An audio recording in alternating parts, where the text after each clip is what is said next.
Be finishing off this chapter this morning, looking at verses 32 through 52. If you don't have a Bible with you, there should be one under a chair around you, but you can also find the passage in your bulletin. There's even some pages there to take notes. This morning, we're going to be looking at how Jesus is the mighty and merciful Messiah. Now, this past week, Steph and I had an opportunity to attend an Indy Ignite game. Now, if you don't know who the Indy Ignite is, you probably are in good company. They're the newest professional team here in the Indianapolis area. They're a professional volleyball team. And in the middle of the game, during one of the breaks, as happens often in professional sports, there was like a little fan contest. You've probably been to a sporting event and seen these. And this particular contest among the fans was a game of Simon Says. And they had chosen, it seemed, to have a lot of sort of teenage boys that were participating in this particular game. And I was reminded while watching them do Simon Says, how fun it is to watch people play Simon Says, and how incredibly frustrating it is to actually play Simon Says. Simon Says has to be one of the most frustrating games there is. It seems so simple. Like you just do something if Simon says it, and you don't do it if he doesn't say it.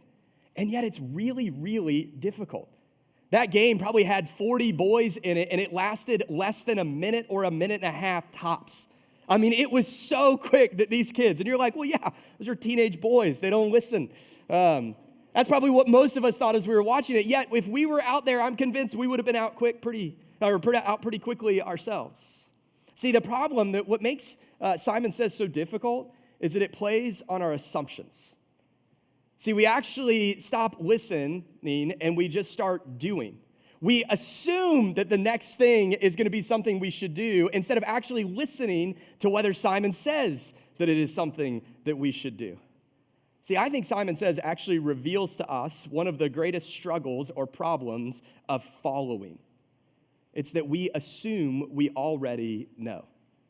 I actually think that's what the disciples do again and again. We're going to be tempted this morning as we read this account to think this about the disciples. How dim and dense are they? I mean, we're going to be tempted to think, how blind must the disciples be? They've heard Jesus' teachings again and again. Jesus, honestly, throughout chapters 8 through 10 especially, is almost saying the same thing every single time. And yet they just can't seem to figure it out. They just can't seem to grasp who he is and what he says he's going to do. Now, I think the problem is because they're assuming they already know. See, I think the reason why the disciples so struggle to listen and follow Jesus is because they assume that they already know what it means that he's the Messiah. And so they stop listening to him, and they struggle to follow him. Now, church, I just want to remind us that we can do the same thing with Jesus. We can assume all sorts of things about Jesus as well. In fact, many of us do. Some of us, maybe even here this morning, we assume we don't need Jesus. Maybe we think that Jesus is for some people, or maybe even more likely, we think we once needed Jesus. But we're good now. You might even be sitting here this morning and thinking, well, I'm really here for someone else. I don't really need Jesus. We can assume that Jesus is a means to an end, sort of like insurance for life after death, a way to get what we want even, maybe a way to get health or happiness or whatever blessing it might be. We think, we can assume, that if we scratch Jesus' back, he'll scratch ours. Maybe on the opposite side, some of us can assume Jesus is harsh or demanding. Maybe you're sitting here this morning and you think, well, Jesus doesn't really know what would be best for me. Or maybe even more so, you would think Jesus doesn't want what's best for me. Maybe even the way that you're living your life is trying to prove to Jesus, trying to earn his grace, thinking that you have to do that in order to force him to show grace and favor to you. Maybe some of us could assume that Jesus is weak. Maybe you think, well, Jesus couldn't save me. Maybe more likely, Jesus couldn't change me, at least not fundamentally. Sometimes I think we can assume Jesus is naive. Maybe we think that we can trick Jesus, or maybe we can hide our deepest sins from him, or maybe that he'll overlook our half-heartedness in following him. Do you see how there's all of these ways? We could go on and on that we assume things about Jesus. See, I'm convinced most of us are prone to the same danger that afflicted the disciples. We already think we know all about Jesus. See, this is why I think the word disciple is actually so helpful. The word disciple actually means learner. See, to be a disciple is fundamentally to be a learner. To follow Jesus is to continually be learning Jesus. See, the key to following is to know the one we follow. Here's our main idea this morning. We follow the mighty and merciful Messiah who gave his life for us. We follow the mighty and merciful Messiah who gave his life for us. As we unpack that main idea in our passage this morning, we're going to look at 3 points: who we follow, why don't we follow, how can we follow? Who we follow, why don't we follow, how can we follow? But let's look at the text first. We're going to read it in whole, verses 32 through 52. Here's what Mark has for us. They were on the road going up to Jerusalem, and Jesus was walking ahead of them. The disciples were astonished, but those who followed him were afraid. Taking the 12 aside, he began to tell them the things that would happen to him. See, we are going up to Jerusalem. The Son of Man will be handed over to the chief priests and the scribes, and they will condemn him to death. Then they will hand him over to the Gentiles, and they will mock him, spit on him, flog him, and kill him, and he will rise after 3 days. James and John, the sons of Zebedee, approached him and said, "Teacher, we want you to do whatever we ask you." "What do you want me to do for you?" he asked them. They answered him, "Allow us to sit at your right and at your left in your glory." Jesus said to them, "You don't know what you're asking. Are you able to drink the cup I drink or be baptized with the baptism I am baptized with?" "We are able," they told him. Jesus said to them, "You will drink the cup I drink, and you will be baptized with the baptism I am baptized with. But to sit at my right or my left is not mine to give. Instead, it is for those for whom it has been prepared." Now, when the 10 disciples heard this, they began to be indignant with James and John. Jesus called them over and said to them, "You know that those who are regarded as rulers of the Gentiles lord it over them, and those in high positions act as tyrants over them. But it is not so among you. On the contrary, whoever wants to be great among you will be your servant, and whoever wants to be first among you will be a slave to all. For even the Son of Man did not come to be served, but to serve and to give his life as a ransom for many." They then came to Jericho. And as he was leaving Jericho with his disciples and a large crowd, Bartimaeus, the son of Timaeus, a blind beggar, was sitting by the road. When he heard that it was Jesus of Nazareth, he began to cry out, "Jesus, Son of David, have mercy on me." Then he warned him to keep quiet. But he was crying out all the more, "Have mercy on me, Son of David." Jesus stopped and said, "Call him." So they called the blind man and said to him, "Have courage, get up, he's calling for you." He threw off his coat and he jumped up and came to Jesus. Then Jesus answered him, "What do you want me to do for you?" "Rabboni," the blind man said to him, "I want to see." Jesus said to him, "Go, your faith has saved you." Immediately he could see, and he began to follow Jesus on the road. Our first point that we're going to see from the passage this morning is who we follow.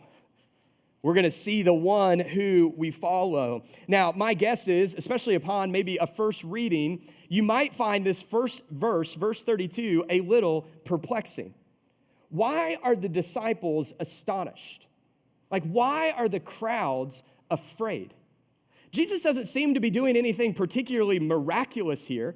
He's not speaking anything that's earth-shattering. Look at what Mark says. All Mark says is that he was walking ahead of them. Well, that seems pretty innocuous enough. Why are they so astonished? Well, I think if we consider it for a moment, we'll actually find that what's happening here is pretty significant. See, rabbis and teachers in that day, and this was certainly Jesus' custom, when they were walking along with their disciples, they would walk alongside their disciples. They would walk in the midst of their disciples. If you were to find Jesus journeying ever in his ministry, he'd be always walking among his disciples, teaching and training them. But here, Jesus is out front. He's almost like the dad trying to get his family out of the airport or out of a game after it's over. Like he's leading the way. He's determined. He's setting the pace. He has somewhere to go and he has somewhere to be. Let's go. Now, why? Well, look at where they're going. Mark tells us they were on the road going up to Jerusalem. Here's why the disciples are astonished and the crowd's afraid. Because they're getting ready. Jesus is leading the way. He's out front on the way to Jerusalem. And Jerusalem is the place where the culmination of the Messiah's mission will happen. Now, you have to remember what they think is getting ready to happen. And in part, they're right, and in part, they're very wrong. They think that this is going to be, when Jesus gets to Jerusalem, the moment of his glory, the moment where he's going to take the throne of his people and defeat the enemies of Israel. They think there's a battle afoot. The religious leaders are already opposed to Jesus, and they're in Jerusalem. And so what they think is like a showdown. Can you imagine that scene? You're walking with Jesus. He's out in front, and you're nervous, excited. Everything that you've been waiting for is getting ready to happen, and Jesus is just blazing out in front. See, that's why they are astonished, and even more so, the crowds are afraid. Like, what's getting ready to happen? Now, Jesus, I think, sensing this, takes them aside, the disciples, and gives his most detailed prediction yet. Look at what he says. He tells them, he refers to himself as the Son of Man here, and he says that the Son of Man is going to be handed over to the religious leaders. Now, when we hear that, knowing the rest of the story, we think Judas. Jesus is betrayed to the religious leaders, the Pharisees, by Judas. But this is actually a divine passive. What that means is that this is God's doing. God's hand is behind this. Now, he's going to be handed over to the religious leaders, and they're going to try Jesus, they're going to convict Jesus, and they're going to send him to the Gentiles or the Romans to have him killed, to have him executed. See, they could condemn Jesus, but they couldn't kill him. They didn't have that authority. And Jesus tells us that the Romans will mock, spit on, flog, and ultimately kill him. And then in 3 days, he will raise. Now, we have to consider how jarring this must have been for the disciples. Remember, Peter has just confessed that Jesus is the Messiah just a couple chapters ago. And that means that Jesus is the promised king. Also, notice what Jesus says in here. He refers to himself as the Son of Man. Now, when Jesus refers to himself as the Son of Man, the disciples, those following, would have immediately thought of Daniel 7. These verses 13 and 14, would have been particularly in their minds. Here's what Daniel says. I continued watching, and suddenly one like a son of man was coming with the clouds of heaven. He approached the Ancient of Days and was escorted before him. He was given dominion and glory and a kingdom, so that those of every people, nation, and language should serve him.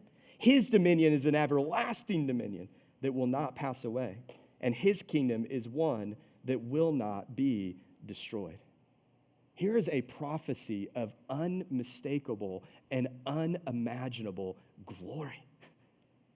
I mean, this is an incredible thing. And yet Jesus, when he says Son of Man, doesn't mention dominion, glory, or victory. Look at the text. Notice what he mentions: mocking, spitting, flogging, and execution. See, here's why Jesus has been so careful to silence those who would call him Messiah. Here's why Jesus, in these last 2 chapters, once his disciples have understood that he is the Messiah, here's why he's been so intentional to teach them what it means that he's the Messiah.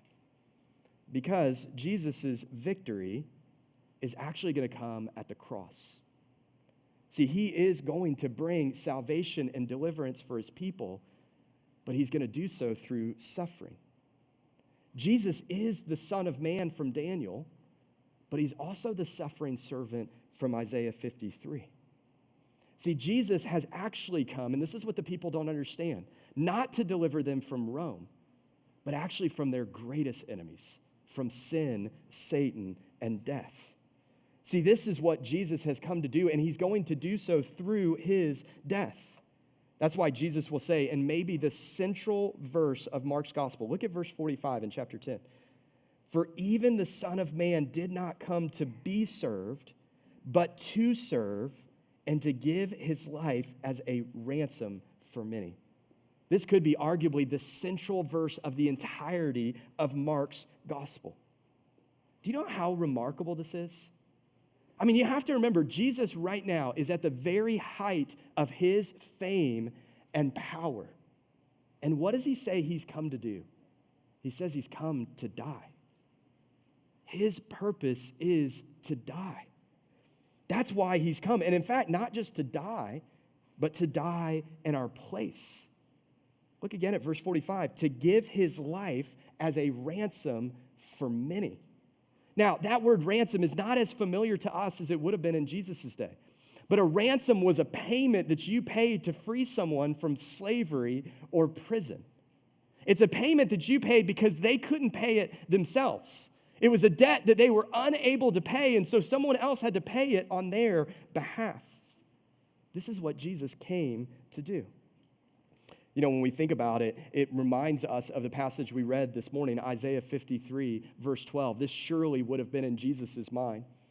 Look at what it says again. Because he willingly submitted to death. That's what we see here. And was counted among the rebels, yet he bore the sin of many and interceded for the rebels. Church, here's what I think we need to be reminded. I think we should be more incredulous of what Jesus has done than the disciples were when they first heard about it. I think we should be even more astonished that Jesus is doggedly, determinedly walking to Jerusalem. Why? Because think of what Jesus knows. Think of the fact that Jesus is doing this willingly.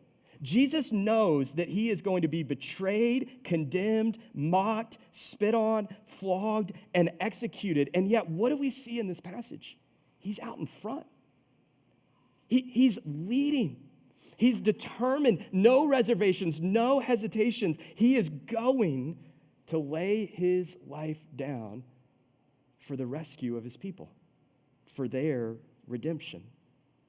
You know, there are people who balk at this sort of language in the Bible, language of ransom or sacrifice. They think it's too harsh. It's archaic for our modern day. But friends, here's where we see the might and mercy of God. See, our God does not wink at sin, evil, or corruption. He rightly punishes it because he is just. But do you see the wonder of all wonders? He takes the punishment himself. Not only is he the one who is just, but he is also the justifier. Jesus takes the punishment that we deserve for our sin and rebellion himself.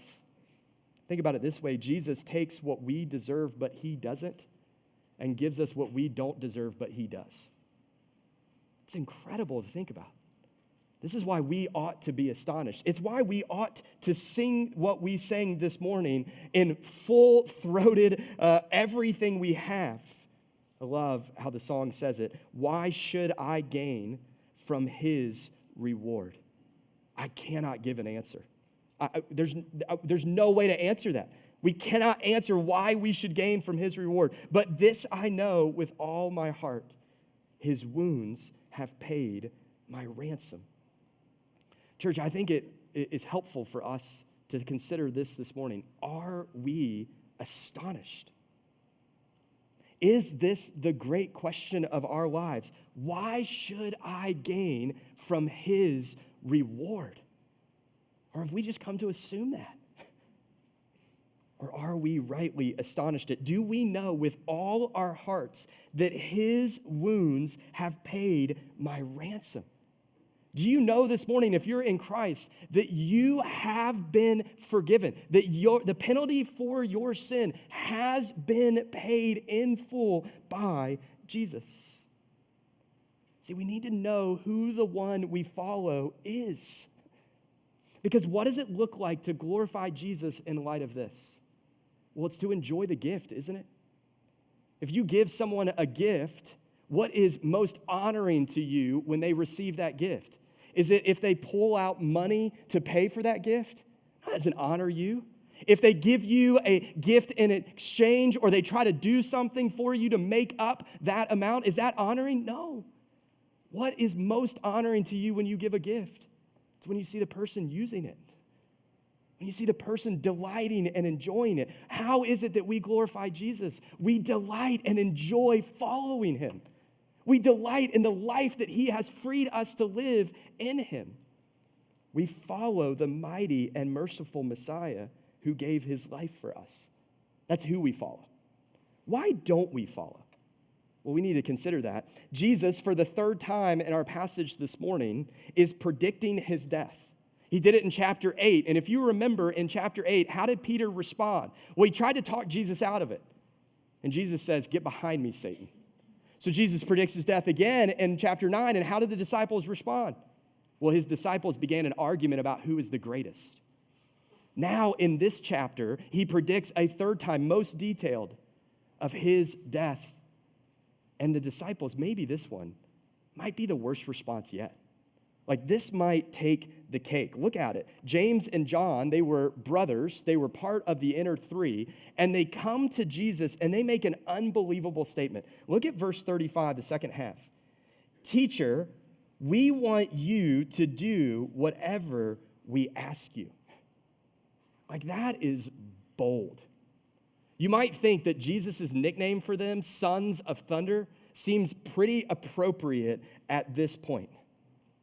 This is a really bold. Teacher, we want you to do whatever we ask you to do. Now, I think, though, we need to be careful of dismissing James and John before we notice ourselves in them. Because here's what they're doing. They want Jesus to do something for them, and they're trying to ensure that Jesus will do it. Now, I wonder, do you ever do that with God? Do you ever think that way? I think we do. You ever had a job interview or an upcoming test or game or just something that you really, really wanted? And so that week you make sure you go to church? Or that week you pray a little bit more? Or maybe you try to do something nice for some people, or even maybe in your mind you're thinking, I'm going to try extra hard not to sin. I probably should not sin this week so that God will give me this thing. It's a similar idea, isn't it? Maybe you've made the infamous ultimatum at some point in time. Jesus, if you would just do this one thing for me, then I'll, and fill in the blank, right? Maybe you haven't done that. But I want us to think a little bit deeper here. What's underneath? What is kind of guiding James and John's thinking here? Well, I think it's two things. One, they think they know what's best for them more than Jesus. They think they know better than Jesus what's best for them. That's one thing that's in their mind. Secondly, they think Jesus doesn't want them to have it. That's what they're thinking as they're asking this question. That's why they go ahead and say, hey, will you make sure that you'll give us whatever we ask, because we know what's best for us and we don't think you want to do it. Now, does that sound familiar? Because that is often in our hearts as well, isn't it? How often do we think our plans for ourselves are better than God's plan for ourselves? Even more so, how often do we have these nagging doubts that God actually has our best interest in mind? I mean, do you sometimes just think, well, yes, if I said, God, whatever your will would be, do that? Do you sometimes go, but I don't think it's going to be good? Isn't that telling of how we feel about Jesus? See, we don't have the boldness that James and John has, but I think our hearts betray a similar understanding. I think it's why we struggle to follow Jesus. But look at how incredibly patient Jesus is. He doesn't just be like, that's ridiculous, and send them away. What does he do in verse 36? He asks them this question: what do you want me to do for you? Now, Jesus isn't being facetious here. He's being real. He's asking them and digging in. And their request is so equally bold. Allow us to sit at your right and at your left in your glory. See, they know that Jesus is heading to Jerusalem. And they know that this is going to be his moment of glory. And they know that they're a part of the inner three. And so they're like, this is our chance. Jesus, make us your right-hand men. Jesus, we're your guys. Make us your top advisors. That's what they're trying to do. Now, I want to make an observation here that I think is interesting. Jesus asks, what do you want me to do for you? I think that has to be one of the most amazing questions in Scripture. God the Son, all-powerful, asks these two guys, what do you want me to do for you? And what's their response? Their response is to say, change our circumstances. That's what they say, essentially. I think that's so telling of our hearts, where we think our biggest issues and problems lie. I'm convicted of how often my prayers sound similar, where I am saying, change my circumstances, Jesus, when I should be saying, change me, Jesus. Change my heart, Jesus. Change my desires, Jesus. Do what only you can do, Jesus. Do whatever you want to do in me, Jesus. See, they're not asking according to God's promises. They're asking according to their own selfish ambitions. And what's Jesus' response? Verse 38, you don't know what you're asking. Now, that should be helpful for us too. There's wisdom in that.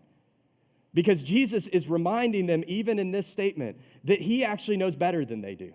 Isn't that a helpful thing for us to remind ourselves? That in fact, when we are asking Jesus, when we are praying to the one who knows better and wants better for us. James and John have no idea what they're asking. In fact, what they're asking is for something far more than they know. Because Jesus' moment of glory, his taking the throne as king, is going to come at the cross. And so his glory will be most evident in his suffering. That's why he responds. Look at verse 38. Are you able to drink the cup I drink, or to be baptized with the baptism I am baptized with? Now, that word cup sometimes in the Bible can mean blessing, but most often it refers to punishment. And here, certainly in the context, it refers to the cup of God's wrath against our sin and rebellion. Jesus is saying, I am going to drain that cup. I am going to take the wrath and full punishment for our sin upon myself. That's what Jesus is saying. And then he says, to make it even more clear, that he mentions he's going to be baptized.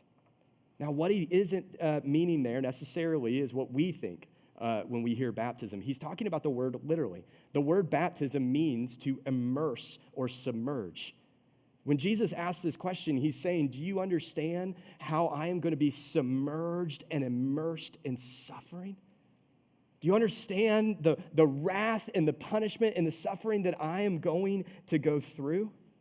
That's what he's asking. And in some sense, he's asking what we have noted many times. He's saying, have you counted the cost, James and John? And they answer, yes. But I think Jesus knows that they have not considered the cost. And they will not actually drink fully the cup that Jesus drinks or be baptized with the baptism that Jesus is baptized with. Not fully. But Jesus does know that they will share in Jesus' suffering. And he tells them that. And when I think about this, I'm reminded of Acts chapter 12, verses 1 and 2. Here's what it says. About that time, King Herod, remember this is after the cross and the resurrection. This is after the church has been birthed.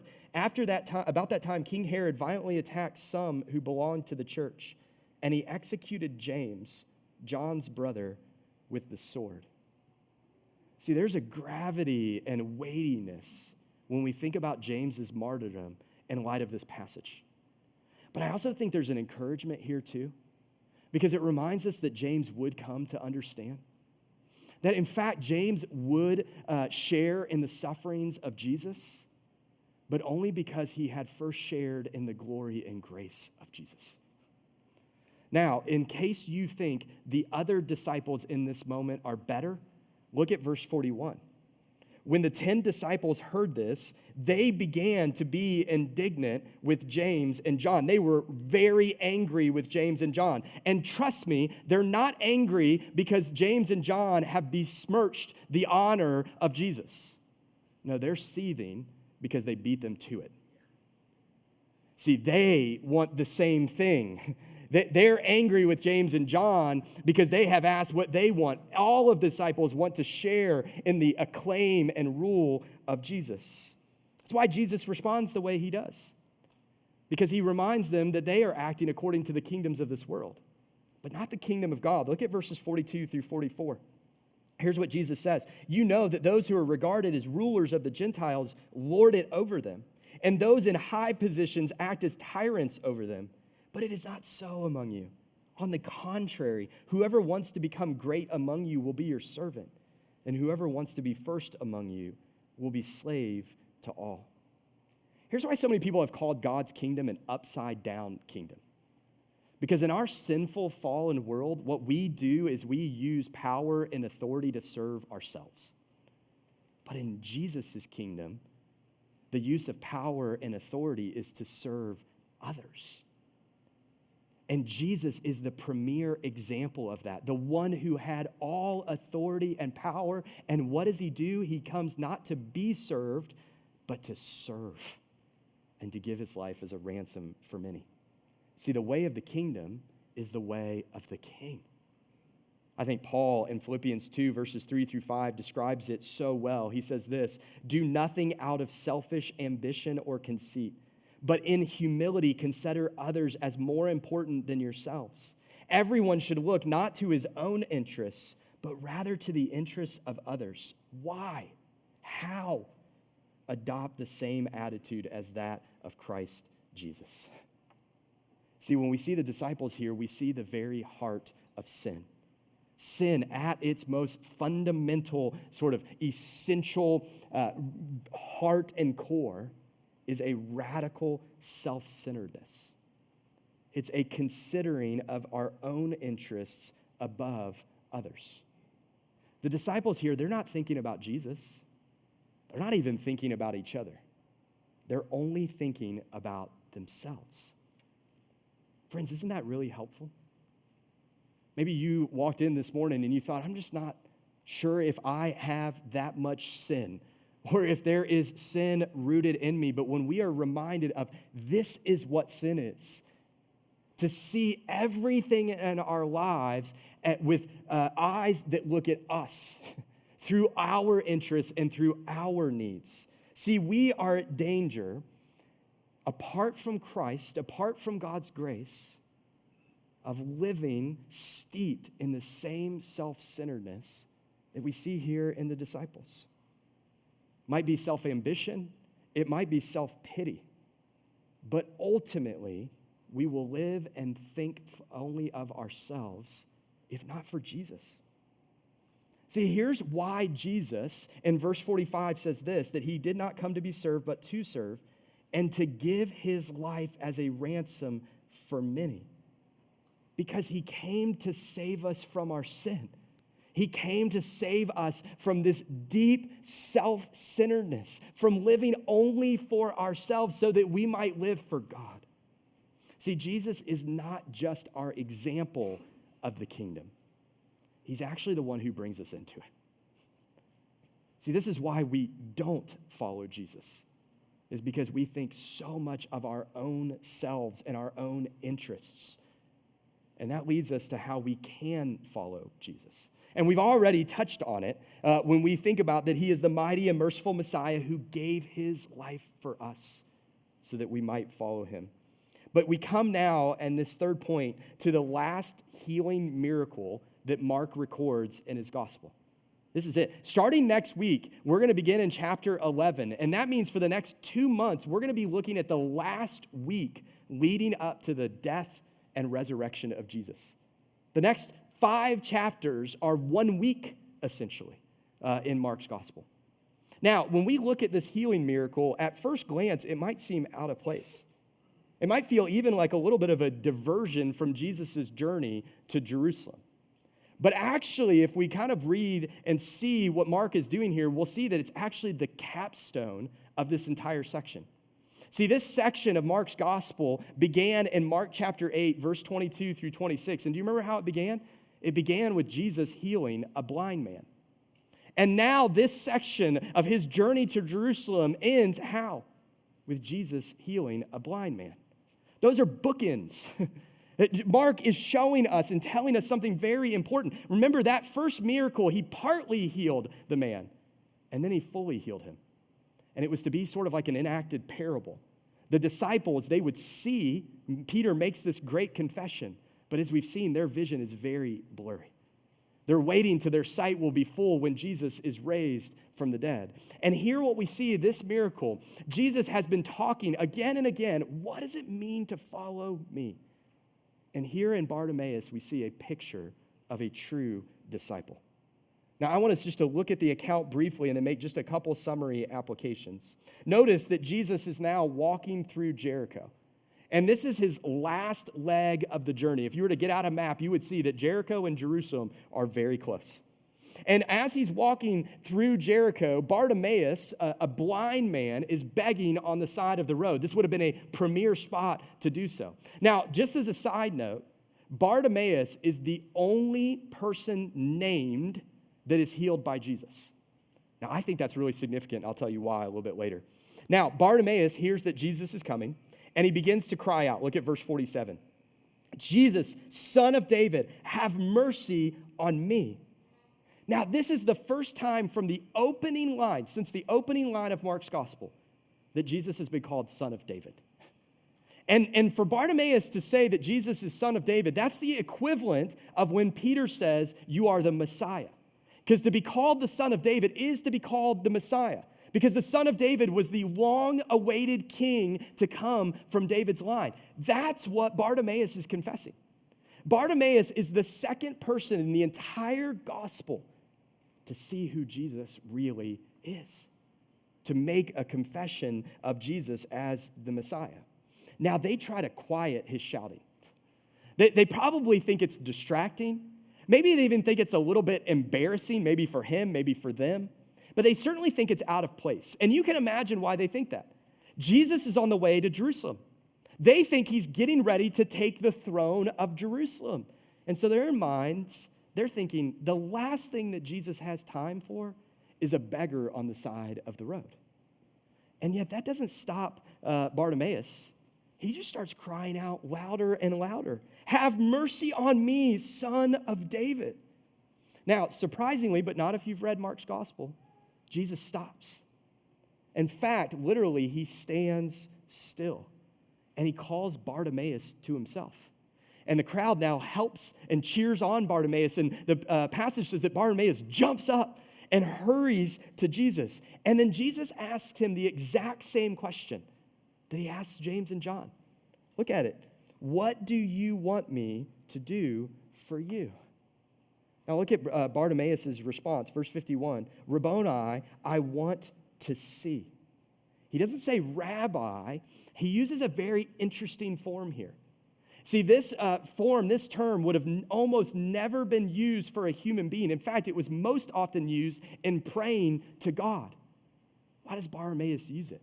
Because he knows who Jesus is. He understands who he is coming to. And his request, unlike James and John, is so simple. He says, I want to see.